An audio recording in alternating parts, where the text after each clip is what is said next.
ইসরায়েলের সাম্প্রতিক বিমান হামলাকে ঘিরে মধ্যপ্রাচ্যে ছড়িয়ে পড়েছে উত্তেজনার আগুন। উত্তর কোরিয়া এই হামলাকে মানবতার বিরুদ্ধে অপরাধ হিসেবে আখ্যায়িত করেছে। দেশটির রাষ্ট্রীয় বার্তা সংস্থা KCNA জানায়, এই আগ্রাসন শুধু ইরানের সার্বভৌমত্বের চরম লঙ্ঘনই নয়, বরং গোটা অঞ্চলে এক ভয়ঙ্কর যুদ্ধের আশঙ্কা তৈরি করছে। উত্তর কোরিয়ার পররাষ্ট্র মন্ত্রণালয় কড়া ভাষায় এক বিবৃতিতে জানায়, ইসরায়েল আজ কেবল একটি রাষ্ট্র নয়, বরং মার্কিন যুক্তরাষ্ট্র ও পশ্চিমা শক্তিগুলোর পৃষ্ঠপোষকতায় মধ্যপ্রাচ্যের জন্য ক্যান্সারের মতো এক সত্তা হয়ে উঠেছে।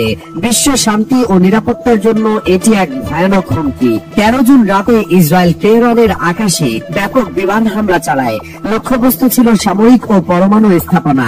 হামলায় ধ্বংস হয় গুরুত্বপূর্ণ অবকাঠামো, নিহত হন একাধিক শীর্ষ সামরিক কর্মকর্তা ও পরমাণু বিজ্ঞানী। এই ঘটনার পর থেকে দুই দেশের মধ্যে চলছে পাল্টাপাল্টি হামলা টানা 6 দিন ধরে।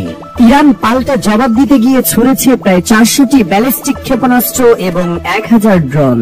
যুক্তরাষ্ট্রের CNN কে দেওয়া সাক্ষাৎকারে ইসরায়েলি সামরিক কর্মকর্তারা জানান, এর মধ্যে অন্তত 20টি ক্ষেপণাস্ত্র সরাসরি আঘাত হেনেছে বেসামরিক এলাকাগুলোতে।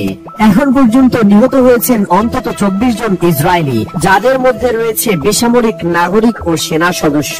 এদিকে ইরানের ইসলামী বিপ্লবী গার্ড বাহিনী বা IRGC জানিয়েছে, তারা ইসরায়েলের ভেতরে লক্ষ্যবস্তুতে হামলা চালাতে ব্যবহার করেছে নিজেদের তৈরি ভয়ঙ্কর অস্ত্র সেজিল-2। এই কঠিন জ্বালানির ব্যালিস্টিক ক্ষেপণাস্ত্রের পাল্লা প্রায় 2000 কিলোমিটার এবং এটি ট্রু প্রমিস 3 নামের অভিযানের অংশ হিসেবে নিক্ষেপ করা হয়।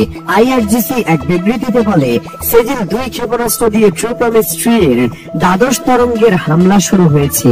এই হামলা শুধু প্রতিশোধ নয়, বরং বার্তা, আমাদের সার্বভৌমত্বে হস্তক্ষেপ করলে তার মূল্য দিতে হবে। যদিও CNN এখনো ইরানের সেজিল-2 ব্যবহারের দাবির স্বাধীন যাচাই করতে পারেনি, তবে বাস্তবতা বলছে এক ভয়াবহ সংঘাতের মধ্যে ঢুকে পড়েছে গোটা মধ্যপ্রাচ্য। পরিস্থিতি এমন জায়গায় পৌঁছেছে যেখানে যে কোনো সময় এই সংঘাতে সরাসরি জড়িয়ে পড়তে পারে মার্কিন যুক্তরাষ্ট্র।